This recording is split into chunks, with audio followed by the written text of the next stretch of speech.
Shall we sing this song together? ẹ jẹ́ ká jọ kọ orin yìí papọ̀. Mímọ́ mímọ́. Holy, holy. Ológo jùlọ. The most glorious God. Gbogbo ayé. The whole earth kún fún ògo rẹ̀. is filled with your glory.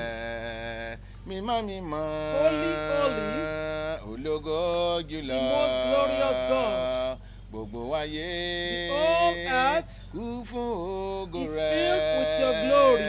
Shall we start to pray together? Jẹ́ ká dìde láti gbàdúrà papọ̀. Lord, we thank you because of this wonderful time again Bàbá wa gbé yín ga fún irú àkókò ìyanu to yìí. listen, Láti gbọ́, to do, láti lè ṣe, and to obey your àti láti commandment. gbọ́ràn sí àṣẹ yín. The power to be able to do this Agbára láti ṣe eléyìí. is in your possession. Ó wà lọ́wọ́ yín o, ó wà ní kápá Release yín. it into our life right now in the name of Jesus Amen. Christ. Olúwa tú agbára bẹ́ẹ̀ sínú ayé wa lónìí lórúkọ Jésù. Holy Spirit of Ẹ̀mí God, mímọ́ Ọlọ́run alààyè. we need you at this A hour. nílò yín lákòókò yìí o. We need you henceforth. A nílò yín látàkókò We yìí o. need you in our A lives. nílò yín nínú ayé We wa. need you every A moment. nílò yín ní gbogbo ìgbésí Let ayé your wa. glory come down, Lord, and help us through in the name of Jesus Amen. Christ. Ẹ jẹ́ kí ògo yín kó sọ̀kalẹ̀ kó sì ràn wá lọ́wọ́ lórúkọ Lord, we Jésù. appreciate you. Bàbá yìnyín lógo. I rebuke every contrary Mo forces bá gbogbo ipá òkùnkùn wí within and without nínú tàbí níta. that is to be contradicting your word Tó in lè our máa lives ṣe lòdì sí ọ̀rọ̀ yín nínú ayé wa. in the name of Ní Jesus orúkọ Christ. Jésù Kristi. In Jesus' name we pray. Amen. Amen. Amen. Amen. Jesus' name. Fire. To all the hearers of this world all over the world, Fún gbogbo olùgbọ́ ọ̀rọ̀ yìí káàkiri gbogbo and to àgbáyé. those people of you that are here present here now, Àti àwọn tó wà ń bí lọ́wọ́lọ́wọ́ tó ń gbọ́ ọ̀rọ̀ I Ọlọ́run. welcome you to the wonderful expositional word of God. A kí wa káàbọ̀ sínú ọ̀rọ̀ Ọlọ́run yìí. Last week, we started this topic called steadfastness. Ní ọ̀sẹ̀ tó kọjá a bẹ̀rẹ̀ àkórí ìwàásù kan tó sọ nípa ìgbékalẹ̀ Bíbélì nípa ìdúróṣinṣin. And by the grace of God, Nípa oore ọ̀fẹ́ we Ọlọ́run. were able to divine steadfastness unto A us. sì lè àṣàlàyé àti ṣe ìtumọ̀ ìdúróṣinṣin àṣàlàyé rẹ̀ fún wa. Then we told us it's our sole responsibility. A dẹ̀ sọ fún wa pé ojúṣe wa That ni. it start from you Ìyẹn ni pé ó bẹ̀rẹ̀ lọ́dọ̀ wa. and end with you. Ọ̀dọ̀ wa náà ló parí sí. Nobody is responsible for your steadfastness. It's you and you alone. Kò sí ẹnikẹ́ni tó ní ojúṣe àti dúróṣinṣin bí kò ṣe ìwọ nìkan. Number two, we discussed that God has made steadfastness easy for you. A dẹ̀ sọ fún wa lẹ́lẹ́kejì pé Ọlọ́run ti jẹ́ kí ìdúróṣinṣin kó rọ̀ wá lọ́rùn. That is steadfastness made easier. Ìyẹn ni pé ó rọrùn fún wa láti dúróṣinṣin nínú Jésù. Why? Because God has taken care of every other diversion Torí pé Ọlọ́run ọ̀gá òbó ti gbàkóso gbogbo nǹkan tó lè fẹ́ gbójú by wa kúrò ní ọ̀nà conquering náà. our enemies Nípa ṣíṣẹ́gun ọ̀tá fún wa. and put them in his own custody. Ó dẹ̀ ti fi wọ́n sí gbàgà ohun tìka lára rẹ̀. Thereby, there is no diversion again Nítorí náà kò sí ohun tó gbójú wa kúrò láti or ṣe no déédéé mọ́. excuse for you to be steadfast. Bẹ́ẹ̀ la ní àwáwí kan tí ò ní jẹ́ ká dúró ṣinṣin níwájú And now, by the Jésù. grace of God today, Lónìí nípa oore ọ̀fẹ́ Ọlọ́run. let's open a Bible to the book of Ẹ Philippians. jẹ́ ká ṣíbélì wá sínú ìwé Fílípì. Philippians Ìwé Fílípì chapter 4 orí kẹrin from verse 11. láti ẹsẹ̀ ìkọkànlá. Philippians 4:11. Ìwé Fílípì orí kẹrin láti ẹsẹ̀ The ìkọkànlá. Bible says that, Bíbélì wípé. not that I speak in respect of one, for I've learned in whatsoever state I am, wherewith to be content. Fílípì orí kẹrin ẹsẹ̀ ìkọkànlá kì í ṣe pé èmi ń sọ nítorí àìní nítorí pé ipòkípò tí mo bá wà mo ti kọ́ láti ní ìtẹ́lọ́rùn nínú rẹ̀. I'm content to be satisfied any state I meet myself. Mo mọ̀ bí a ti ń ṣe dídí rírẹ ẹni sílẹ̀. I know both how to be abased and I know how to be abound. Everywhere in all things I'm instructed both to be full and to be hungry, both to abound and to suffer need. Mo mọ̀ bí a ti ń ṣe dídí rírẹ̀ sílẹ̀. Mo mọ̀ bí a ti ń ṣe di púpọ̀.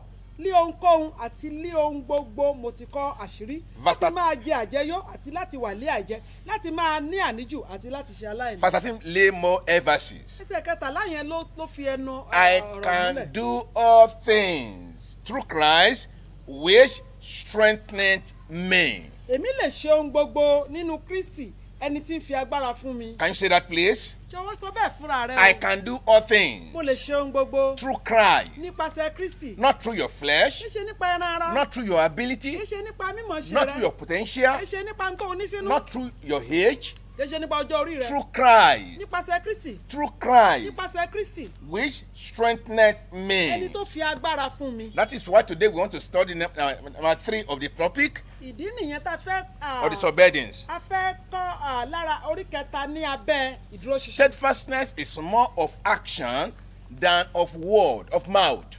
Dídúróṣinṣin ó ju ọ̀rọ̀ ẹnu lọ, ju pé kéèyàn kàn máa sọ̀rọ̀ lọ. It's more of action. Ó ní ìṣe nínú It ju is of ọ̀rọ̀ ẹnu lọ. action. Ó ní ìṣe nínú.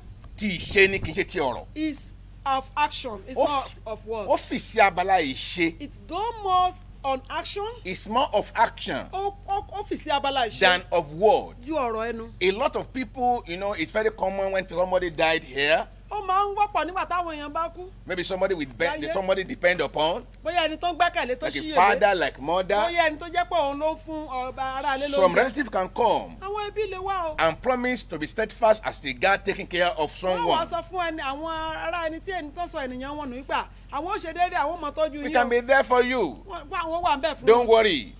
We love you so much. A fẹ́ràn yín gan. But as time goes by, Ṣùgbọ́n bí àkókò bá ti ń lọ. that steadfastness, such steadfastness begin to drop. Irú ìdúróṣin bẹ́ẹ̀ ó máa ń lọlẹ̀. Or when challenges now comes up or responsibilities comes up now, Àbí nígbà tí ojúṣe bá délẹ̀. and things now become reality. Tó dẹ̀ ìwádìí gbangba In tí gbangba dẹkùn. In the face of reality, Nígbà tí gbangba bá dẹkùn tán. some actions of word of responsibility begin to drop. Àwọn ìṣe tí wọ́n ti sọ pé ojúṣe àwọn rèé á bẹ̀rẹ̀ sí lọlẹ̀ díẹ̀ When I díẹ̀. can follow Christ, Àwọn mo lè tẹ̀lé Kristi. when there is no challenge, Nígbà tí ò bá sí I can ìpèníjà. follow Christ. Mo lè tẹ̀lé Kristi. When I have enough food at Nígbà home, tó ń jẹ bá kún ilé. I can follow Christ. Mo lè tẹ̀lé Jésù. When you are still within the campus, Nígbà tá a bá wà lágbo I àwọn can follow Christ. Mo lè tẹ̀lé Jésù. When you are within the brethren vicinity, Nígbà tá a bá wà lọ́dọ̀ àwọn ará. I can follow Christ. Mo lè tẹ̀lé Kristi. When the pastors are around, Nígbà táwọn olùṣọ́ àgùntàn bá I wà can follow Christ. Mo lè tẹ̀lé Kristi. when goods are flowing, Nígbà tí ohun dúdùn bá tó ń ṣàn. I can follow Christ. Mo lè tẹ̀lé Jésù. During commendation, Nígbà tó máa sọ tán kọrin rẹ kìíní. I can follow Christ. Mo lè tẹ̀lé Jésù. During the accolade or encouragement, Nígbà tí wọ́n bá ru mí sókè tí wọ́n dẹ̀ ń kọrin rẹ kì mí. I can follow Christ. Mo lè tẹ̀lé Jésù. When things are following into pattern, Nígbà tí nǹkan bá rí bí mo ṣe fẹ́ kó rí. but who amongst you Tàbí táwa rí nínú yín. that can stand still Tó lè dúró gbọ̀n and yín. stand like a rock of Gabata, Tó lè dúró bí òkúta that gábàtà. I'm ready for Pé mo Christ ṣetán fún Kristi in yìí o. face of all challenges of the day. Lójú gbogbo àwọn ìpèníjà That ojoojúmọ́. is what we call responsibility of steadfastness in action, not of word of mouth. Ìyẹn là ń pè ní ojúṣe ìdúróṣinṣin ti ìṣe. It's Kìí ṣe ọ̀rọ̀ ẹnu It's lásán. of more of action Ó kún fún ìṣe. that can stand test of time Tó lè dúró nígbà tí nǹkan ò bá tiẹ̀ at gbé ṣe all kórí. period of Ní situation. gbogbo ojú ìpèníjà. When seems to be no encouragement from anybody or from any Ẹnikẹ́ni ò angle, tiẹ̀ sọ pé ó káre láì bó ti ṣe dáa. or when nobody to commend your effort Tí ẹnikẹ́ni ò tiẹ̀ mọ rírì tó ṣe. or to give reward for your labor. Tàbí kí ẹnikẹ́ni má sọ èrè nǹkan tó rò pé ó ṣe dáa. Steadfastness, are you steadfastness? Ṣó Are you steadfast Ṣó dúró déédéé ńgbà in náà. your dealings with God? Nínú iṣẹ́ rẹ pẹ̀lú Ọlọ́run It's rẹ. more of action. Ó fì sí abala ìṣe It's o. more of action. Ó fì sí abala ìṣe. Bible said, I know both, verse 12, I know both how to be abased and I know how to abound. Everywhere, in all things, I'm instructed both to be full and to be hungry, both to abound and to suffer need. Arákùnrin Paul wí ní Verse 12. Fílípì orí kẹrin ẹsẹ̀ kejìlá ó ní mo mọ bí a ti ṣe di rírẹ̀ sílẹ̀ mo mọ bí a ti ṣe di púpọ̀ ní ohunkóhun àti ní ohun gbogbo mo ti kọ́ àṣírí àti máa jẹ àjẹyó àti láti wà lé àìjẹ láti máa ní àníjò àti láti ṣe aláìní. The strength of action of steadfastness Okun tó ń bẹ nínú ìdúróṣinṣin rely solely on Christ ó Jesus dúró nìkan lórí Kristi àpáta that never change. tí kò kì í yí padà. Bible says that Bíbélì pé it's so Jesus Christ is the same yesterday, pé Jésù ọ̀kan náà lánàá today, lónìí and forever. àti títí ayé àìnípẹ̀kun It cannot change. kò yí padà When rárá. Christ is in somebody's Tí life, Jésù pẹ̀lú àwọn gbẹ́nu ọkàn come what may ẹnikẹ́ni be happening and in ohun tó máa around, ṣẹlẹ̀ you'll lágbègbè be able to tàbí stand láyìíká in for Jesus. ènìyàn ò lè dúró fún Kristi Just in your walk, in your action. nínú ìṣe rẹ ni When you o. get, oh, I love my pastor. Mo fẹ́ràn olùṣọ́ àgùntàn mi. Did you stand on what I'm preaching? Ṣé o dúró lórí tí olùṣọ́ àgùntàn rẹ ń wàásù nínú Yes. ìwà mímọ́? If yes is the answer. Tó bá jẹ́ pé bẹ́ẹ̀ ni In ìdáhùn rẹ holiness, nínú ìwà mímọ́ mo in sọ discipline, nínú ìkóra in níjàánu purity, nínú ìwà mímọ́ in contentment, nínú ìtẹ́lọ́rùn in progress, in spiritual progress. nínú ìtẹ̀síwájú ní ohun ti ẹ̀mí. If yes is the answer, Tó bá jẹ́ bẹ́ẹ̀ ni ìdáhùn rẹ. when other people are doing contrary, Nígbà táwọn ẹlòmíì bá ń ṣe tó lòdì sí yẹn what now is your action? kí wàá ní ìṣe rẹ. Are you colliding with them to do Ṣé o evil? sọ pé ẹ tiẹ̀ jẹ́ kó o bá wọn rìn kán yéye Or you are silent about their actions? tàbí ó wà dákẹ́ pé tí n bá sọ̀rọ̀ ní ìsìn wọn ní tèmi lè jù. Well, you don't believe in bribery? You don't believe in bribery o gbàgbọ́ nínú and corruption. àbẹ̀tẹ́lẹ̀ àti Thank God for that for your life. àdúpẹ́ lọ́wọ́ Ọlọ́run fún Are you ayé rẹ. steadfast and that people are doing it around you? ṣé o wá dúró déédéé ńgbà táwọn ẹlòmíín lágbègbè rẹ bá ń gba àbẹ̀tẹ́lẹ̀ tó ń wọ ìbàjẹ́. Look at Matthew chapter 6, gẹ́gẹ́ síbélì wá sínú ìwé Mátíù orí kẹfà. verse 21. ìwé Mátíù orí kẹfà. Matthew 6, 21 ìwé Mátíù orí kẹfà ẹsẹ̀ is kọkàndínlógún. more of action than of word. ó kún fún ìṣẹ́jú ọ̀rọ̀ lọ. Matthew 6, 25, 26. ìwé Mátíù orí kẹfà. 6, Matthew 6, verse 21. láti ẹsẹ̀ The ìkọkànlélógún. Bible says that, for where your treasure is, there will your heart be also. nítorí níbi tí ìṣúra yín bá gbé wà níbẹ̀ náà ni ọkàn yín yóò gbé wà pẹ̀lú. That is more of word. ìyẹn nípa ọ̀rọ̀. Where is your treasure? ibo ni ìṣúra rẹ wà. What did you love most? kí ló fẹ́ jù. What do you do most? kí ló máa ń ṣe jù. Bible says that. Bíbélì pé That one will affect your steadfastness. ìyẹn ló máa ní í ṣe pẹ̀lú ìdúróṣin rẹ. Where you keep your word. ibi tó o bá fi ọ̀rọ̀ rẹ Where sí. you keep your interest. ibi tó o fi ìfẹ́ ọkàn Where rẹ you sí. keep your action. ibi tó o fi ìṣe rẹ sí. Not what you say in your ẹ mouth. kàn ṣe ètò ìsọ lẹ́nu rẹ But sí. what you do when other people are contradicting the action of holiness in your around you. ohun tó o bá ṣe nígbà tí àwọn ẹlòmíín bá ṣe lòdì sí ìwà mímọ́ lágbègbè rẹ. When they are practicing what is not godly. nígbà tó máa ń ṣe ohun tí ò bá fi Ọlọ́run. When they are introducing what is not godly into your life. nígbà tó máa ń fi nǹkan kan lọ tó sì mọ̀ pé lẹ́yìn ò bá jọba Ọlọ́run mu. Did you simply overlook and think and carry on with your life? ṣé o kàn máa fojú fò ó dẹ̀ máa ṣe tiẹ̀ lọ. And you still claim I'm a child of wọ́n á God? rí pé ọmọ Ọlọ́run lèmi ń No, tẹ̀lé. Phineas will never do that. Phineas oníṣerú He rẹ̀. will never do that. What do you think Phineas will do? ẹ dákun kí ni Phineas yóò His ṣe. treasure is in the love of Lord of Israel. ọ̀rọ̀ rẹ̀ àti ànímọ́ rẹ̀ ń bẹ nínú ìfẹ́ Kristi He Ọlọ́run Ísírẹ́lì. he concentrates more of holiness of God. ó fi ara jì fún ìwà mímọ́ ti Even when Ọlọ́run. Moses was still standing kódà nígbà tí Mósè ń dúró. and the plague was destroying people's lives nígbà tí àrùn pa àwọn ọmọ Ísírẹ́lì lọ. and things is going other ways round tí nǹkan dẹ̀ ti ń dojú dé. and people are fornicating and people are keeping silence. táwọn èèyàn ti ń ṣàgbèrè táwọn tó kù sí ìwọ̀n wò pé ayé ìsìn nìyẹn o. People are compromising and say, oh, we cannot even control every situation. ayé ti da ayé olóyìnbó ayé ti lajú nígbà táwọn kan dúró bẹ́ẹ̀. He tán rose lọ bẹ́ẹ̀. up to action. Phineas dìde fún He ìṣe. rose up to action. ó dìde láti gbé ìṣe He dìde. stood up for God of holiness. ó dúró fún Ọlọ́run ìwà He mímọ́. took his javelin ó mú ọkọ rẹ̀. and slaughtered sin ó immediately. dẹ̀ pa ẹ̀ṣẹ̀ lójú He ẹsẹ̀. slaughtered sin immediately. ó pa ẹ̀ṣẹ̀ run He lágbo said, Ísírẹ́lì. not in my wọ́n ní presence. kì í ṣe lójú tèmi. And God said, Ọlọ́run wá wípé. for you doing this, Phineas, Phineas èyí tó ṣe yìí. plagues cease among the children of ó Israel. ní ó fi dá ọwọ́ àrùn dúró láàrin àwọn ọmọ Ísírẹ́lì. Because that is where his treasure is. torí pé ibẹ̀ ìṣúra rẹ̀ wà. Where is your treasure? ibo ni ìṣúra tiẹ̀ wà. Where do you what is your driving motive? kí ni tó ń tì ọ́ lọ́pọ̀pọ̀n. What is driving your motive? kí ni tó ń tì ọ́ lọ́pọ̀pọ̀n. Look at Romans chapter 1, wo ìwé Róòmù orí kìíní. verse 28. ẹsẹ̀ ìkejìlé. More of action, not ẹsẹ̀ of word kejìdínlọ́gbọ̀n. alone. kì í ṣe tọrọ lásán o. Many people say, I pledge to my Nigeria, my àwọn country, kan ní mo jẹ́jẹ́ fún orílẹ̀-èdè mi to Nàìjíríà. be faithful just in word láti jẹ́ alone. olóòtítọ́ nínú ọ̀rọ̀ lásán. Are they faithful? ṣé wọ́n jẹ́ olóòótọ́ àti Some people say, olódodo? oh, I will stand by you. àwọn kan sọ pé àwọn ò dúró tì ọ́. Are they really standing? ṣé wọ́n dúró? Don't worry, nothing will happen to you. wọ́n wọrí à ń bẹ fún ọ bí We àbà. are there for you. à ń bẹ bí àbà. Is their treasure with you? ṣé ìṣúra wọn bẹ pẹ̀lú rẹ? Are they ready to suffer the persecution along with you? wọ́n fẹ́ forí wọ́n lè dojúkọ Are they ready to stand in for God for ṣé you? wọ́n lè dúró ti Ọlọ́run nítorí tiẹ̀? Look at Romans chapter wọ 1, ìwé Róòmù orí kìíní. verse 28. ẹsẹ̀ ìkejìdínlọ́gbọ̀n. The Bible says that, Bíbélì wípé. and even as they did not like to retain God in their knowledge, it's not in the treasure of their knowledge, it's not in God. They don't want to retain God in their knowledge, they refuse. God gave them over to a reprobate mind to do those things which are not convenient. àti gẹ́gẹ́ bí wọ́n ti kọ̀ láti ní ìró Ọlọ́run nínú ìmọ̀ wọn Ọlọ́run fi wọ́n fún iyè rírà láti ṣe ohun tí kò tọ́. That is where the treasure is. torí pé bẹ́ẹ̀ ni ìṣúra wà. Their knowledge, God searched their knowledge, there's no God there. Ọlọ́run ti wo ìmọ̀ wọn ó rí i pé kò sí Ọlọ́run níbẹ̀. Pride filled their knowledge. kìkì ìgbéraga lásán ló kún ìmọ̀ wọn.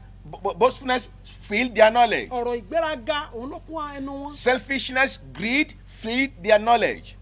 ìmọ̀tara ẹni nìkan àti ojú kò kúrò ló kún ayé When wọn. God looked down into their heart, Ọlọ́run bá ti wo inú ọkàn into wọn their life, nínú ayé wọn. what is just there, there's no knowledge of God there. láti wo bẹ̀ẹ́ nígbà náà kò rí ìmọ̀ Ọlọ́run. Only bragging, àfihàlẹ̀. only being pompous, àfi kíyàn kan kú ká. only obstinacy, àfi kán kó èjìká rò. only stubbornness, àti agídí. disobedience, orí kókó and they àìgbọràn. always following the pattern of the flesh. tí wọ́n dẹ̀ ń tẹ̀lé ìmọ̀ ti ẹran ara. Steadfastness is more of action.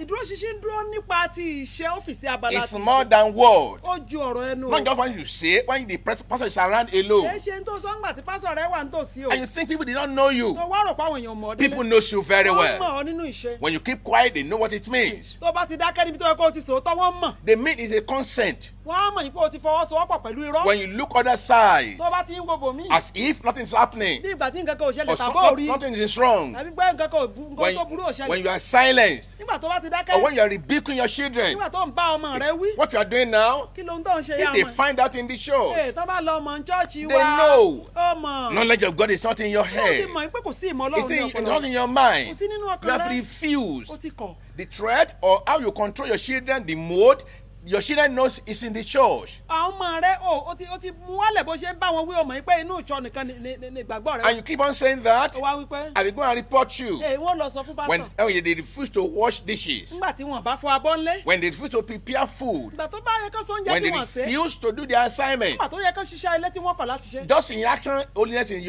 your word alone, not in your action. nínú ilé rẹ nìkan nìyẹn ò tún lè fi Bible àmọ́ says they ṣiṣẹ́. refuse knowledge. They refuse God in their knowledge. bẹ́ẹ̀ni sọ pé wọ́n kọ̀ láti ní ìró Ọlọ́run nínú God now give them up to reprobate Ọlọ́run wá fi mind. wọ́n sílẹ̀ fún iye rírà. Like I told bí you, mo ṣe sọ fún the wọn. prodigal son's father will not keep on following them about. ọmọ bàbá ọmọ onínàkúnà kò ní tẹ̀lé ọmọ rẹ̀ lọ sílé ẹlẹ́dẹ̀. They keep on doing what is not convenient. wọ́n máa ṣe tí ò tọ́. And God give them up to reprobate wọ́n ti mind. wá fi wọ́n sílẹ̀ fún iye rírà. Then what happens in verse 32? kí ló ṣẹlẹ̀ ní ẹsẹ̀ The Bible kejì lé. condemns those people Ní ọgbọ̀n.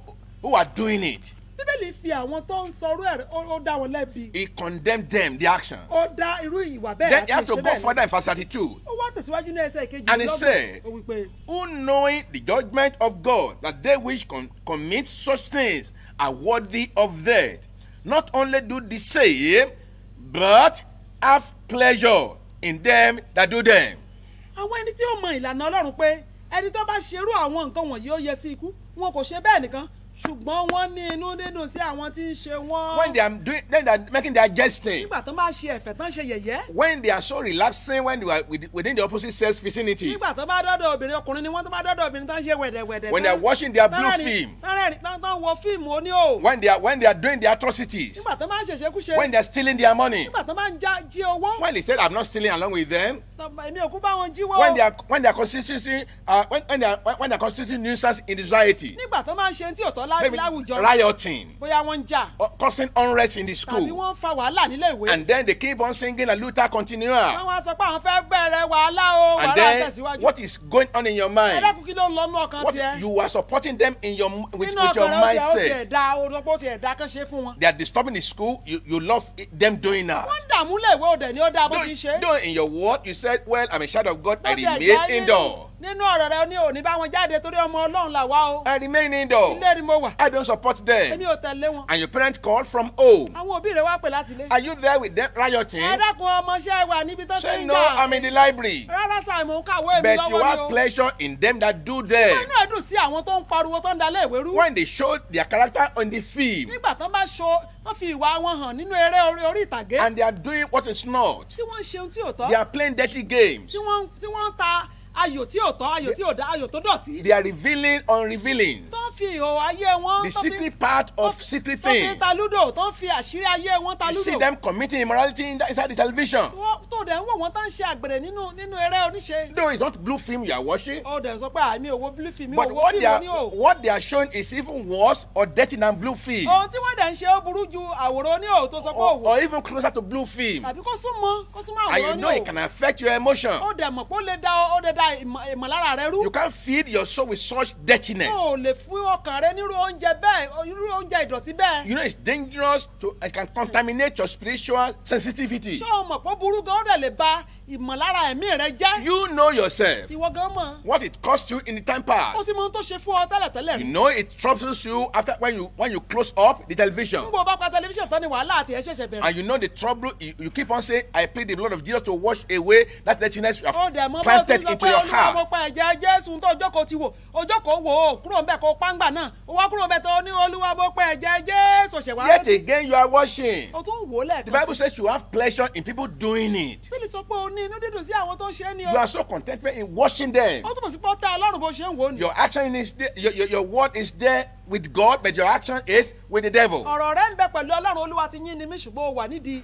ìdìdí àgbèrè. Your dressing is with the Lord, but your character inside is with the devil. ìmúra rẹ jọ ti àwọn áńgẹ́lì ṣùgbọ́n ìṣe rẹ jọ ti Sátánì. Your word is in the good fellowship, but your character is negating the preaching and the standard of holiness. ọ̀rọ̀ rẹ ó sọ fún ọ pé o wà ní abala ìpéjọpọ̀ àwọn èèyàn mímọ́ ṣùgbọ́n ìwà rẹ ó ń ṣe tako ìwà mímọ́. Your word on the pages of the Facebook or social media is promoting the gospel, but your life is demoting the gospel. ǹjẹ́ o jẹ́ mọ̀ pé gbogbo náà ń gbé sórí ẹ̀rọ ayélujára tá à ń pè ní Facebook ṣe ló dàbí pé òun gbé Jésù ń ga òun gbé ìwà mímọ́ ń ga ṣùgbọ́n iṣẹ́ tó ń ṣe ó ń fa ìwà mímọ́ wálé ó dẹ̀ mú àwọn kan kọsẹ̀. Your word of respect is so encouraging, but when you get back home you are so disobeying. ìtẹríba rẹ níta ẹ káàbọ̀ sá ẹ kúrò lẹ́mọ̀ ó dáa gan nígboro ṣùgbọ́n tó o bá ti délé aláìgbọràn ọmọ ni ọ́. The language of your word, very wonderful, very beautiful. God bless you. That's so gentle. But when you get that other place, you are different things and you are demons outside. ọ̀rọ̀ ẹnu rẹ mọ̀ dùn o kí Olúwa kó bùkún fún yín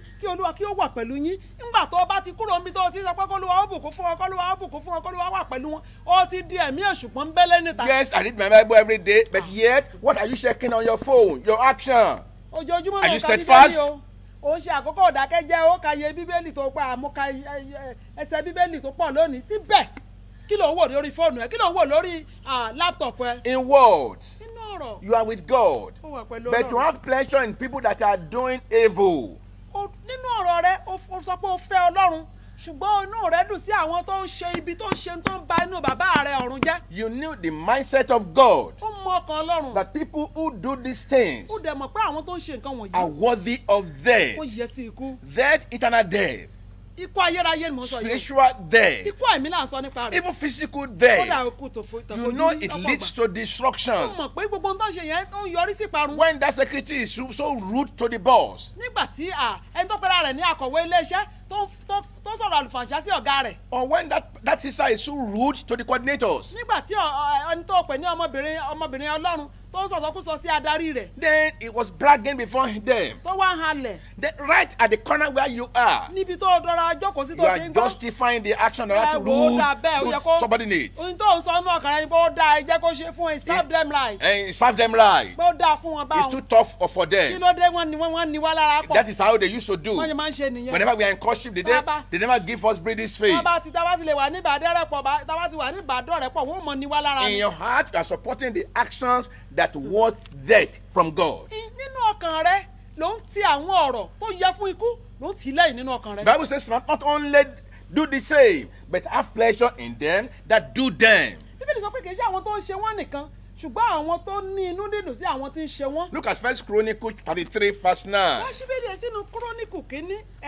2 Chronicle. kúrónìkù kejì. 2 Chronicle kúrónìkù kejì. 33. ẹsẹ̀ 2 kẹtàlélọ́gbọ̀n. Chronicle 33 ẹsẹ̀ kẹtàléníọgbọ̀n. verse 9. ẹsẹ̀ kẹsàn-án. 33 verse 9.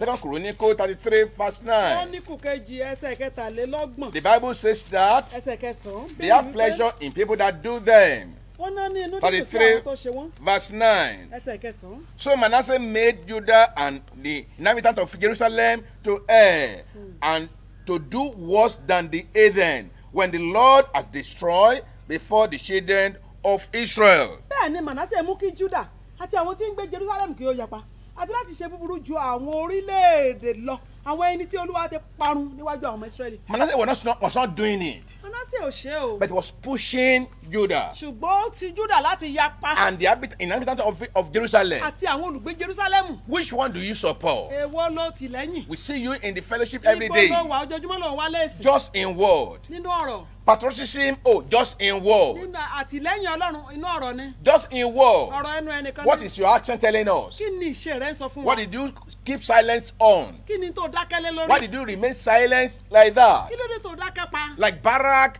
there was silence when they asked them to go to war with Deborah. bí Báràkì ṣe dákẹ́ nígbà tó ní kó bá Deborah lọ sójú ogun láti jà. Like Manasseh made Judah to sin bí Manasseh ṣe jẹ́ kí Judah dẹ́ṣẹ̀. and pushed the inhabitants of Jerusalem to be high against the word of ó dẹ̀ ti God. àwọn ará Jerusalem ó tì wọ́n láti yapa kúrò níwájú Olúwa. Which side are you? abala wo ló wà ó. It's more of action than words. sọ fún ọ pé ìdúróṣinṣin inú ìṣe láti You have, if you want to be steadfast, tó bá fẹ́ dúró ṣinṣin. your action must reveal it. iṣẹ́ rẹ láti rí. As you are saying it, o ṣe sọ. your word must be saying it. ọ̀rọ̀ rẹ gbọ́dọ̀ máa sọ. Your action must be saying it. iṣẹ́ rẹ ti gbọ́dọ̀ máa tì You can't lẹ́yìn. just be a pastor on the pulpit o alone. kàn lè jẹ́ pásọ̀ lórí pẹpẹ nìkan. And then at home, you are a devil. tó jẹ́ pé nílé ẹkùn ni ọtí You pẹran can't be a jẹ. Christian in the fellowship. o lè pẹ́ra rẹ ní kìrìsìtẹ́nì lẹ́pẹ̀jọpọ̀ And you're onígbàgbọ́. dressing just promoting the gospel. tóyà ìbúra rẹ sì ń sọ pé ọmọ Ọlọ́run làwọn eléyìí o. But you are so greedy inside. ṣùgbọ́n tó jẹ́ oníwọ̀bìà. When they are ènìyàn. serving in the occasions, nígbà tó bá ń pọ́n oúnjẹ bóyá níbi àṣeyẹ. right in your nínú heart, ọkàn rẹ you lọ́hùn. are so confessions. ojú kòkòrò ti gbé ọwọ́. So when the big meat is coming nígbà towards tó bá you, gbé ìrẹsì tó lẹ́ran ńlá that lórí. is where you target. tó ń gbé bọ̀ ibẹ̀ ló ti fojú In your sí. word, you are a Christian. nínú ọ̀rọ̀ rẹ Jésù But lolúwa. in your action, ṣùgbọ́n nínú èrò ọkàn you rẹ are so àti iṣẹ́ greedy. rẹ olójú kòkòrò ni ọ́. so greedy. ojú kòkòrò. Oh, whenever anybody is in suspension, tẹnikẹ́ni bá ẹnikẹ́ni wí láti máa ṣiṣẹ́ rẹ̀ nínú In the physical. ilé Ọlọ́run. I'm praying for you. ó lọ bá à ń gbàdúrà fún yín o. But right within your heart, ṣùgbọ́n nínú ọkàn rẹ lọ́hùn. you are serving them. It serves them right. ní tó ń rò ní pé ó dáa fún wọn It bẹ́ẹ̀. serves them ní right. tó ń rò ní pé ó mọ̀ dáa fún wọn. I don't know what is wrong with them. ẹ̀mí ọmọ títí ẹ̀ máa ń ṣe wọ́n. It is them every time, every àwọn náà ni day. wọ́n ìkúkú gbọ́ràn. In the choruses, àwọn ní kọrin. they are the one interpreting. àwọn náà ní mọ ògbúfọ̀ ṣe. We don't even have anything doing. àwa tá àti ẹ̀wà mọ̀ kankan ṣe gan. In your heart, you are so full of envy. nínú ọkàn rẹ ìlara kún nínú ọkàn rẹ. So, no, in your word, you say, oh, we are children of God. nínú ọ̀rọ̀ rẹ ó ní ẹ bá mi yin Olúwa lógo ọmọ Ọlọ́run Jèhófà ni We wọ́n ṣe. fellowship together. àdé ń jọ ṣe àpèjẹjọpọ̀. Are you sure we are fellowshipping together? ṣé tòótọ́ la wà ní This àpéjọpọ̀. fellow in the same ship? ṣé àjọ jẹ́ ara nínú ọkọ̀ kan Are náà. we together? ṣé àwa papọ̀. Are you part of this system? ṣé o jẹ́ ara pa Are you part ìmọ̀ yìí. of God's army? ṣé o wà lára àwọn jagunjagun Ọlọ́run ọ̀gá Or you are ògo. like Manasseh, tàbí o dàbí Mànásè. who's supposed to be among the children of Israelites? àfojú fẹ́ ni má fọkàn fẹ́ ni. And their life is so confusing. tó dẹ̀ dá ayé wọn kúrò nípa ti Ọlọ́run. And through you, people are going to hell more than they come to the light of the gospel. ipasẹ̀ rẹ làwọn kan máa ń fi lọ́rùn àpáàdì tó yẹ kán gbabẹ̀ wá síjọba Ọlọ́run. Look at your dressing. wo ìmúra No, rẹ. you claim to be a child of the ó kingdom. tẹ̀ pé ṣe ló sọ pé ọmọ Ọlọ́run ni wá o. What is wrong in this? What I'm ní doing? tí mo ṣe ìtìkú kí ló burú mẹ́. In words, nínú ọ̀rọ̀ ẹnu rẹ. you prophesy. ó mọ sọ tẹ́lẹ̀. In words, ó mọ sọ tẹ́lẹ̀ nínú ọ̀rọ̀ you ẹnu rẹ. claim the Bible. ó mọ gba ẹsẹ̀ Bíbélì. In words, nínú ọ̀rọ̀ ẹnu rẹ. you present yourself as somebody walking in the household of faith. wọ́n á fi ara rẹ hàn bí àgùntàn nínú ilé Olúwa. You know, I told you 3 weeks ní àgbẹ̀ mo ago sọ fún wa ní bí ọ̀sẹ̀ mẹ́ta sẹ́yìn. that some people, even when you believe in God in the wrong way, it's even dangerous. pé mo sọ fún wa pé àwọn kan wà tó yẹ pé wọ́n gba Ọlọ́run gbọ́ ní ọ̀nà tó lòdì ó léwu jà láìgbàgbọ́. This one are more than atheists.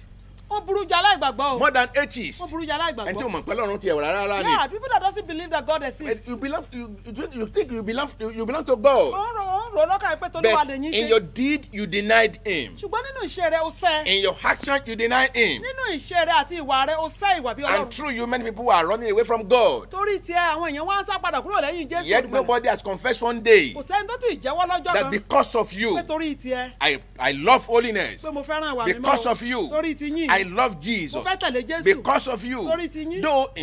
though in what you pray for ó them, tilẹ̀ pé nínú ọ̀rọ̀ rẹ ó mọ gbàdúrà fún in wọn. what you pray for them, nínú ọ̀rọ̀ rẹ ò ń but gbàdúrà. you're a troubler of Israel inside the fellowship, ìwọ lẹni tó ń yọ Ísírẹ́lì lẹ́nu láàrin àpéjọpọ̀ àwọn ará. ungovernable, ò ṣe é darí. full of yourself. ìgbéraga ti pọ̀ jù.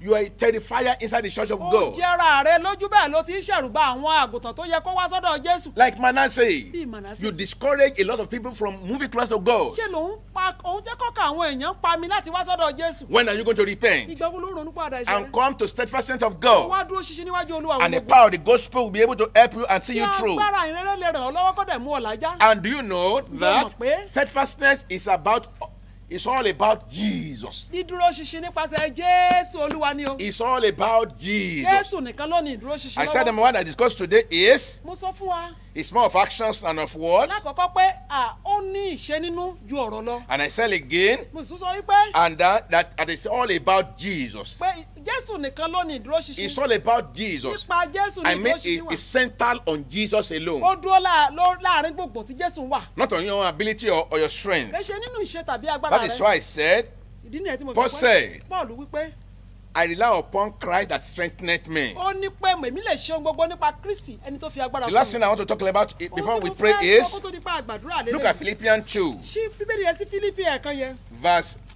9. Philippians Fílípì 2, oríkejì ẹsẹ̀ kẹsàn-án. verse, it's all about Jesus. Jésù nìkan ni o. Not about yourself. léṣe nípa títí ẹ. Don't think you can attain anything by yourself. má dẹ̀rù pé o lè rí ohunkóhun gbà nípa agbára When you tiẹ̀. think I can make, Bible says that you think he stand. bẹ́ẹ̀ni ló pa ẹnikẹ́ni tó bá rò pé òun dúró.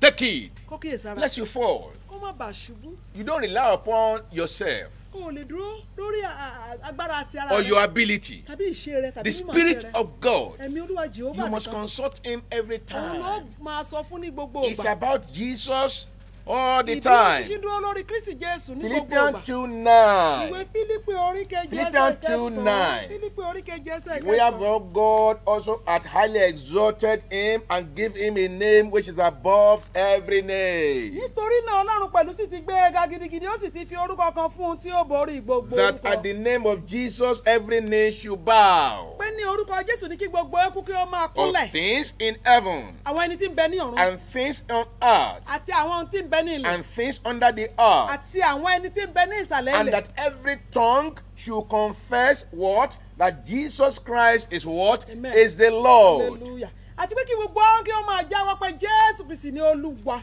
To the glory of God the Father. fún ògo Ọlọ́run Baba. You can't look back and say, Oh, no my way. strength has given me this. kó o ní pé wo mo gbìyànjú agbára mi pọ̀. Thank God if God has given you the grace to overcome sin. a dúpẹ́ lọ́wọ́ Ọlọ́run tó bá fún olóore ọ̀fẹ́ àti borí. Fornication comes, you conquer them. àgbèrè fẹ́ wá ó gbà ń pàṣígbó. Lustful desire comes, you kick them off. ìfẹ́kúfẹ̀ẹ́ ara fẹ́ wá ṣùgbọ́n ó ṣẹ́gun rẹ̀. When the devil brag at you, you look at his face and you say, no way devil, get out of my life. nígbà tí Sátánì tẹ́ ẹ fẹ́ halẹ̀ mọ́ ọ tó fẹ́ dẹ́rùbà ọ tó fẹ́ dáyà fọ́ ṣe lówó ojú rẹ̀ pé èmi ti ju aṣẹ́gun lọ nípasẹ̀ ẹni tó fẹ́ mi ò lè When ṣẹ́gun. confrontation comes for you to tell lies, you say, no, I can't tell lie again. Come what may, I prefer to tell the truth and suffer for it. Then you stood against lie. Thank God for your life. nígbà tí ìhàlẹ̀ dé tó fẹ́ kó o parọ́ pé tó o bá ti parọ́ o ní bẹ́ẹ̀ ni wọn ò ní parọ́ èmi ò ní parọ́ òótọ́ ni ó sọ mo gbà kí n sòótọ́ kí ẹ tiẹ̀ ní tẹ́ bá fẹ́ ṣe kẹ́ ẹ ṣe síbẹ̀ òótọ́ ni ó dúró fún. And by the grace of God, you refuse to cheat in the examination and you prefer to fail and fail sincerely. Instead of cheating and pass and get good grade, you stand and you stood the test of time. You never steal in your nígbà exam. tó dénú yàrá ìdánwò ó gbà láti kọ ohun tó o mọ̀ sílẹ̀ tó o bá tiẹ̀ máa jákulẹ̀ ní tòótọ́ ó kọ̀ láti ṣe kó jíwèé wò tàbí kó gbé pàǹpà níbi tó ti ń ṣe exam. Oh, to the glory of God the ògo Father. rẹ̀ fún ògo Ọlọ́run Baba Oh, nìkan to the ṣoṣo. glory of God the Father. ògo Ọlọ́run Baba ni o. They didn't know you as a holiness preacher. ṣé wọ́n mọ̀ ọ́ bí oníwàásù They ìwà didn't know you mímọ́? as a sound Christian. ṣé wọ́n mọ̀ ọ́ bí onígbàgbọ́ òdodo? With all their effort to get you confused and put on trousers or use jewelries, you stood the test of time. gbogbo ọ̀nà Thank tó God for ń your gbà yí pé life. kó o lè máa múra bí ayé kó o dàbí Jésébélì ló sọ pé láyé kò lè ṣeé ṣe It's òde none ọba. of your effort. iṣẹ́ agbára rẹ o It's to the glory of fún ògo God. Ọlọ́run Baba ni. Did you subject yourself to discipline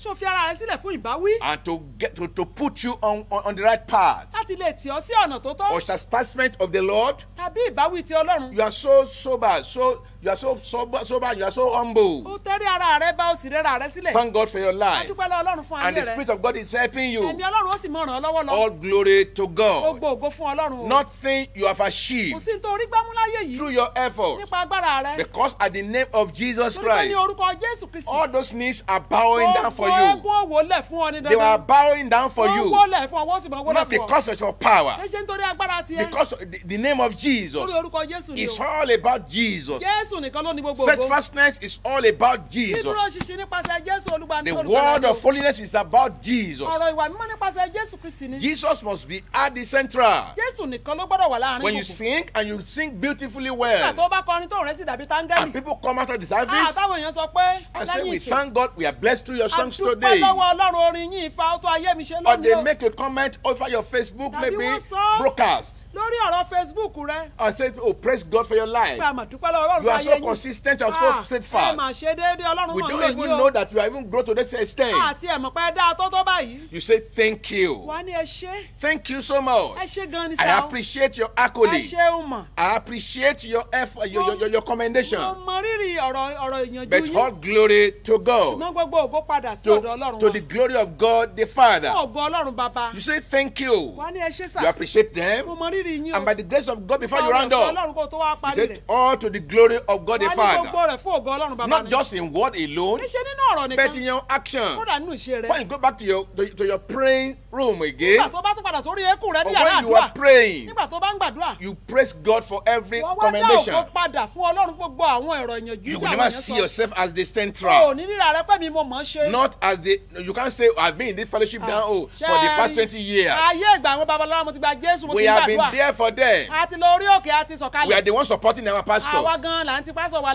lẹ́yìn. know how many hours I've put kódà on in kó tó praying. kí pásọ̀ wa tó gorí àga ìwàásù wọ́n ti gba àwọn wákàtí We have àdúrà been fún wa. fighting the war for the pastor in àwa là ń prayers. jagun àwa la gbọ́wọ́ Mósè You sókè. don't see yourself at the o lè central. rírà rẹ láàrin Thank God God is using you. adúpẹ́ pọ́lọ́run lò ọ́. Thank God God is helping you. adúpẹ́ pọ́lọ́run ràn ọ́ Thank lọ́wọ́. God God is really helping your steadfastness. adúpẹ́ pọ́lọ́run You ó di ọmú nínú continue ìdúró working ṣinṣin. stronger in the o Lord. gbọ́dọ̀ máa lágbára sí nínú Olúwa But ní o. each time, ní gbogbo ìgbà. all to the glory of God the fún Father. ògo Ọlọ́run bàbá ní gbogbo rẹ̀. We have God hath highly exalted him and give him a name which is above every name. pé Ọlọ́run sì ti gbé e ga gidigidi. That at the name ti of fún ní orúkọ Jesus, kan fún- every knee should bow, tí ó borí gbogbo orúkọ of pé ní orúkọ things Jésù in heaven ní kí gbogbo eku kó and wọlẹ̀. things on earth àwọn ẹni tí ń bẹ ní ọ̀run and àwọn ẹni tí things ń bẹ under ní the earth. àti àwọn tí ń bẹ ní ìsàlẹ̀. Jesus is in charge of everything. Jésù ló wà ní àkóso He's gbogbo at the rẹ̀ center pátá. of òun everything. láàrin gbùngbùn ayé. Doing it through you. òun ló ṣe é nípasẹ̀ Casting rẹ̀. out the demons through you. òun ló lò ọ́ láti lé ẹ̀mí èṣù jáde o. Saving souls through òun you. ló ti pàṣẹ rẹ̀ gba àwọn ọkànlá sínú Establishing a ìjọba church Ọlọ́run. through you. òun ló fi ẹsẹ̀ àwọn èèyàn múlẹ̀ nínú ìjọ He nítorí owns the nípasẹ̀ rẹ̀. glory. òun ló lògo. He owns the honor. òun ló ní ọlá. He owns the power because he owns the power. òun ló sì ní agbára. He who blow the trumpet ẹni tó fọ́ fèrè. owns the trumpet. òun ló ní fèrè o. The trumpet can never blow himself. ǹjẹ́ jẹ́ mọ̀ pé fèrè ò lè fúnra rẹ̀. God is really blowing through you. Ọlọ́run ló ń lò ọ́ o. As you keep on waxing stronger in the ó ṣe máa Lord, di alágbára ní Olúwa síwájú sí. to the glory of God Ògo the Ọlọ́run Father. Baba. I pray for you in the name of mo wá Jesus. gbàdúrà fún ọ ní orúkọ Jésù. Rise up, please. ẹ jẹ́ ká dìde dùn. Rise up, please. ẹ jẹ́ ká dìde láti. You will never receive glory of Jesus Christ to yourself. ò ní gba ògo Ọlọ́run bàbá fún You ara rẹ̀. never ascribe God's glory to ò yourself. wá ní gba ògo Ọlọ́run fún ara rẹ̀. God owns the glory Ọlọ́run ló ní gbogbo ògo. through Christ Jesus our Lord. nípasẹ̀ Kristi Jésù Olúwa wa. Now close your eyes ẹ now. jẹ́ ká di ojú wa fún àdúrà. Close your bàbá. eyes now. ẹ jẹ́ ká di ojú wa fún àdúrà. Close your eyes now. ẹ jẹ́ ká di ojú wa The fún first àdúrà. prayer is àdúrà this. àkọ́kọ́ tí a ó gbà lélẹ́yìí. Begin to repent all the glory you have taken to yourself. máa ronú pàdà ògo tó ti gbà á mo mọ̀ ń ṣe ni mo ti kọrin yẹn dáadáa. Lord, I repent of all those things. máa ronú pàdà gbogbo ògo Ọlọ́run tó ti gbà fúnra Though rẹ̀ o. you don't say it with your mouth, bó ti ẹ̀ pọ̀ òkúkú fẹnu rẹ̀ sọ. but with your action. ṣùgbọ́n ìṣe rẹ̀ náà fi hàn. That is why when they rebuke you, ìdí yẹn tó yẹ pé tó máa bọ̀ wílẹ̀ kan. you feel pompous. ṣé láàká ọlá pé kí ló dé àwọn tá a mọ̀ ṣe tó yìí. Why all these little things I did ìfẹ́ kékeré tí mo wá ṣe bí mo with ṣe ń all ṣe my dáadáa tó. effort in the past, bí mo ṣe ń gbìyànjú látẹ̀yìnwá I have tó. been supporting them. tí mo dẹ̀ ń tì wọ́n lẹ́yìn. I alone they have seen all over the èmi places. nìkan náà ni mo ń tẹ̀ wọ́n tí mo ń tẹ̀lé wọn Just little káàkiri things o. I did. ìfẹ́ kékeré tí mo wá ṣe yìí. Look at how they have treated me, ẹ wo bó ṣe á bá mi wí. as if they don't know me again. nígbà tí wọ́n ti ẹ̀ mọ̀ pé mo dáa gan tẹ́lẹ̀. Without my sleepless night, pẹ̀lú àìsùn mi nígbà Without gbogbo my àìsùn prayers. pẹ̀lú àwọn àdúrà tí mo fi gbé wọn ró. look at how they are treating me ẹ wo now. bó ṣe- ẹ wo bó ṣe ń bú mi. When they don't have anything, nígbà tí wọ́n ní nǹkan I was kan. the one supporting them. èmi mò ń fún wọn lóúnjẹ. I alone èmi doing it nìkan for èmi them. nìkan èmi ṣáà ni. You begin to repent of high. máa ronú pàdà èmi. I've been coming to the church very long time Èmi mo ti ago. wá ṣọ́ọ̀ṣì I never come late. mi sí ìpẹ́. Only today. èní tí mo wá pẹ́. Look at how they are treating me. mo ti ẹ̀bí mi lèrè kí ló fà á. Look at how they're treating ẹ wo bó me. ṣe ń bá mi wí. And they think all of them are, they don't think I have car like them. wọ́n wá rò pé mo ní mọ́tò ayọ́kẹ́lẹ́ bíi Begin to tiwọn. repent now. That's the first prayer. àdúrà àkọ́kọ́ nìyẹn. In Jesus' name we pray. ní orúkọ Jésù Kristi ní agbá àdúrà. Then number 2, ìkejì you command and talk to the flesh. ó pàṣẹ sí fún ẹran ara. Work of flesh is very dangerous. sórí iṣẹ́ ara léwu If o. you don't subject the tó o flesh, bá ti tẹrí ẹran ara bá. flesh will definitely subject you. ẹran ara ó tẹrí rẹ bá yóò wọ ọdẹ nu ná. One out of you have to win a battle. ìkànnù bóyá ìwọ ni o tàbí ẹran ara ìkan tó gbọ́dọ̀ You ṣẹ́gun. must agree with me today ó gbọ́dọ̀ fún oṣù pẹ̀lú mi that you are lónìí conquering the flesh. pé ó ṣẹ́gun ẹran ara You have yìí to sẹ́. subject the ó flesh. gbọ́dọ̀ tẹ́rí ẹran ara ba. You talk to your flesh as if you talk to demon. wàá bá ẹran ara yẹn sọ̀rọ̀ nígbà tó ń bẹ́ mi èṣù jọ You sọ̀rọ̀. work of flesh. ìwọ iṣẹ́ ẹran ara. I rebuke you now. mo bá o wí báyìí Your o. coordinator may help you out. ó adarí rẹ̀ lè ràn ọ́ lọ́wọ́ They nínú may eléyìí. mention some work of the flesh in Romans 1, mẹ́nu bà 28. wọ́n lè mẹ́nu bà àwọn iṣẹ́ ẹran ara kan tó wà nínú ìwé Róòmù orí kìíní A lot of them are there. kejìdínlọ́gbọ̀n. Only Ó wà flesh bẹ́ẹ̀. can make you to have pleasure in people doing them. ẹran ara nìkan ló lè jẹ́ kí inú rẹ̀ máa dùn sí ìṣubú ẹlòmíì o. Begin to pray now. máa gbàdúrà Work of flesh. ìwọ iṣẹ́ ẹran ara. What is going on in your mind is even thicker or stronger than what is coming out of your mouth. ohun tó ń jáde lẹ́nu rẹ̀ Within. ohun tó ń lọ nínú ọkàn rẹ̀ Uh-huh. ó wúwo ju ohun tó ń jáde lẹ́nu rẹ̀ lọ. It's destructive more than what is going on in your in your mouth. èrò tí ń lọ lọ́kàn rẹ̀ ó burú gidi ó lè panirun ju ohun tó jáde lẹ́nu rẹ̀ lọ. Begin to pray now. Máa gbàdúrà. You work on the flesh. ìwọ iṣẹ́ ẹran ara. Enough is enough today. ó tó gá lẹ́nu. I conquer you. ó ṣẹ́gun ìwọ ìbínú. Begin to pray like ó that. ṣẹ́gun ìwọ òròkòrò. Begin to pray like that. In Jesus' name we pray. ní orúkọ Jésù Kristi ní a gba àdúrà. The last but not the least, èyí tó gbẹ̀yìn tí ì ṣe you pátápátá. command now wàá pàṣẹ lọ́wọ́lọ́wọ́. by the Spirit of the pa Lord. ẹ̀mí Olúwa Jèhófà. They begin to ascribe the glory to the owner of the glory. máa dá ògo padà fún ẹni tó lògo láyé rẹ o. Anything you think God has been working successfully well in your life, ohunkóhun tó rò pọ̀ lọ́hún ti ṣe láṣeyọrí inú ayé rẹ maybe your rí. Christian life, bóyá àti gba Jésù victory rẹ. over sin, ìṣẹ́gun lórí ẹ̀ṣẹ̀. everything. agbára ìbímọ tó God ní. has made you to cut off from your past errors. Ọlọ́run ti gbà ọ́ kúrò lọ́wọ́ ẹ̀ṣẹ̀ àtijọ́. You are now a victorious person. o ti wá di aṣẹ́gun o ti ju aṣẹ́gun From lọ. bad thought, you are delivered. o ti bọ́ lọ́wọ́ èròkèrò. I don't know what God has really given unto you. èmi ò mọ tọ́lọ́run ti fún ọ o. Name of Jesus Christ has subscribed to you. a ti fún ọ ní orúkọ Both Jésù. what is inside or on the surface of the heart, He has conquered everything for you. àti tí ń bẹ nísàlẹ̀ ilẹ̀ àti tí ń bẹ nínú ayé àti tí ń bẹ lọ́run ó ti ṣẹ́gun To fún the ọ. glory of God the fún ògo Father. Ọlọ́run bàbá. Begin to proclaim now. máa kéde. God, you are the owner of the glory. ìwọ ló lógo. Begin ó to pronounce. yá máa kéde rẹ̀. Begin to proclaim. máa kéde. You are the owner of the Olúwa glory. ìwọ ló lógo. The glory is not mine. ògo yóò ń ṣe tèmi It's o. yours. ẹ̀yin lẹ ní. You are the owner. ẹ̀yin lẹ ń bẹ́ ń di rẹ̀. You are the owner. ẹ̀yin lọ́lọ́run ọ̀gá One of our ògo. songs says, orin wa kan sọ wípé. Ìwọ ló lógo ìyìn ọlá títí lá. English. tìrẹ ní ògo you are the owner of the glory from now till Tìrẹ ní ògo ìyìn ọlá títí you are lá. the owner of glory from now Ó ń until gbé ní forever. ògo. you live in glory. Ó ń faṣọ ògo you cover bóra. yourself with the glory. ó fi ògo ṣẹ́ Ó fi ògo ṣẹ́ you wá. use the glory to be Ìwọ your ló beauty. lógo you dídán. are the owner of Ó ń shining sọ̀rọ̀ glory. níbi ògo. speak in your glory. Ìwọ ló lógo you are the most jùlọ. glorious God. Tìrẹ ní ògo ìyìn All ọlá glory títí láé. is given to you Lord. Begin to say that. máa sọ bẹ́ẹ̀. Not just in word or in songs kì í ṣe alone. nínú orin tàbí ọ̀rọ̀ nìkan. I must be seeing it in your action. Ó God must gbọ́dọ̀ be seeing máa it in rí your actions. nínú iṣẹ́ rẹ Henceforth. láti àkókò yìí lọ. Talk to God like that. máa bá ẹlẹ́dàá rẹ sọ. Thank you, Jesus. Olúwa ẹ ṣeun. In Jesus' name we pray. amen amen amen Jesus name fine. Lord of hosts, Olúwa àwọn ọmọ ogun. we have treated, please let us close our eyes to ẹ jẹ́ ká pray. di ojú wa láti gbàdúrà. We have treated 5 points out of the act of steadfastness. a ti kọ́ nǹkan márùn-ún nínú ìṣe ìdúróṣinṣin. As I'm permitting us, we are still going further. ẹ ṣe ràn wá lọ́wọ́ a ó tún tẹ̀síwájú Olúwa. Lord, I command today. Olúwa mo pa àṣẹ lónìí. We know it's our responsibility to a be mọ̀ pé steadfast, ojúṣe wa ni o láti dúró ṣinṣin. and you have made every steadfastness, act of steadfastness easier by conquering and put into custody all diversions in your custody. ẹ ti ṣẹ́gun gbogbo ọ̀tá gbogbo ohun tó lè dí wa lọ́wọ́ lẹ́tí bá a ṣẹ́gun lẹ́tí jù sí gbága kó lè rọ̀ wá lọ́rùn láti dúró ṣinṣin. I release today, mo wá tú sílẹ̀ lónìí. by the anointing of God, nípa ìfàmìlóyìn Ọlọ́run. Phineas was able to receive such grace. Fíníàsì ìgbàrú oore ọ̀fẹ́ bẹ́ẹ̀. Manasseh did not receive such a ṣùgbọ́n grace. Mànásè ò ṣerú kò nírú oore ọ̀fẹ́ bẹ́ẹ̀. He didn't do that. kò ṣe bẹ́ẹ̀. I command it to your life today. pàṣẹ sínú ayé yín lónìí. The actions of steadfastness, iṣẹ́ ìdúró ṣinṣin. that is stronger than that of word tó lágbára ju ọ̀rọ̀ ẹnu lọ. is released into your life by the power of God in the name of Jesus Christ. amen. a tún sínú ayé wa nípa agbára olúwa lórúkọ Jésù. You and I, àti èmi àti ìwọ. we are going to lift up the banner of righteousness up. amen. a ó gbé àsíá òdodo Kristi sókè. Because righteousness exalts a nation. torí pé òdodo ní gbé orílẹ̀-èdè lókè. I command by the power of the mo Lord, pàṣẹ nípa agbára olúwa. within and without, nílé tàbí lóko. our action will speak louder ìṣe wa yóò sọ̀rọ̀ jáde. than voice ju ohùn wa lọ. by the Spirit of God in the name of Jesus. lórúkọ Jésù. We are not going to go weary, a ò ní káàárẹ̀. tired, kò ní rẹ̀ wá. come what may be ohun happening. tó kò ṣẹlẹ̀.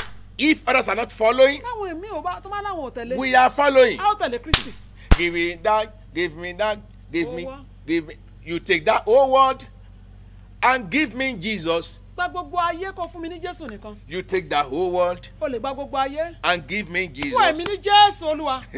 You take that whole world o lè gba gbogbo ayé. and give me kó Jesus. fún mi ní Jésù olúwa. I'm ó satisfied. ti tẹ́ mi lọ́rùn o. I'm Jésù satisfied. yìí tẹ́ mi lọ́rùn. If no one follows, tẹ́nikẹ́ni ò bá tẹ̀lé. still I will follow. èmi ò mọ tẹ̀lé Jésù lọ. If no one follows, tẹ́nikẹ́ni ò bá darapọ̀. still I will follow. síbẹ̀ wọ́n tẹ̀lé Jésù olúwa. If my partner refuses to follow, tí ọ̀rẹ́ mi bá kọ̀ láti tẹ̀lé Jésù. if my uncle refuses to tí follow, àbúrò bàbá mi tàbí ẹ̀gbọ́n bàbá bá if kọ̀ my láti tẹ̀lé. father refuses to tí follow, bàbá mi bá tẹ̀ lóhùn ò tẹ̀lé Jésù. if my friend refuses to tí ọ̀rẹ́ mi follow, bá sọ pé òun ò tẹ̀lé Jésù. I will follow Jesus. èmi ò tẹ̀lé Jésù ń tèmi. No turning back, n ò wẹ̀yìn mọ́. no turning n back. ò ní padà sẹ́yìn. I release the power of steadfastness. mo tún agbára ìṣedéédé rìn déédé ìdúró ṣinṣin. Come rain, come òjò ń rọ̀ ní tàbí òòrùn ń ràn. into our life even the more in the name of Jesus Christ. sí lórúkọ Jésù. We are going to be a ó steadfast. dúró déédé níwájú olúwa. Paul said, I'm instructed. Pọ́ọ̀lù wípé a ti kọ́ mi Even during the hungry time nígbà tẹ́bí bá ń pani. or when I have plenty, tàbí nígbà tó ọ̀pọ̀ bá wà. when I'm satisfied with Nígbà tí the mo- riches of this world nígbà tí ọrọ̀ ayé yìí bá tẹ́ mi or lọ́rùn. nothing seems working out, títí nǹkan ò bá tiẹ̀ ṣẹ́nu he rẹ̀. said, he has been instructed. ó ní a ti kọ́ òun o. I command by the power of the mo Lord, pàṣẹ nípa agbára the olúwa. glory of the kingdom of nípa God, ògo ìjọba ọlọ́run. not to have pleasure in people that are doing evil láti má ní inú dídùn sí àwọn tó ń ṣe ibi. and to stand for Jesus at all àti láti times. lè dúró fún Jésù ní kọ̀rọ̀ àti When gbangba. nobody is there, when somebody is there, nígbà táwọn èèyàn pọ̀ tàbí nígbà tẹ́nikẹ́ni in ò the tiẹ̀ rí mi. fellowship or in the secret, láàárín àwọn ará tàbí níbi tí àwọn is alákẹ́kọ̀ọ́ ò tiẹ̀ released into our life now. agbára bẹ́ẹ̀ kó wọnú ayé wa wá In the báyìí name lórúkọ of Jésù. Jesus ní Christ, orúkọ Jésù Kristi. Jesus will love you. Jésù á fẹ́ràn We rẹ. will live for you. a ó gbé ìgbésí We ayé will wa fún ọ. abide in your a will. ó máa gbé nínú ìfẹ́ We yín. will cooperate with a ó fi ohùn with your leading ṣọ̀kan grace, pẹ̀lú ìtọ́ni yín o because àti you oore possess ọ̀fẹ́ all yín. the power torí pé ẹ̀yin lẹni gbogbo to agbára ayé àti subject the lọ́run. devil, láti tẹrí Sátánì subject bá. the flesh, láti tẹrí ẹran ara bá. to subject the world láti tẹrí ayé yìí bá. under our feet, lábẹ́ ẹsẹ̀ wa. and we will rise up to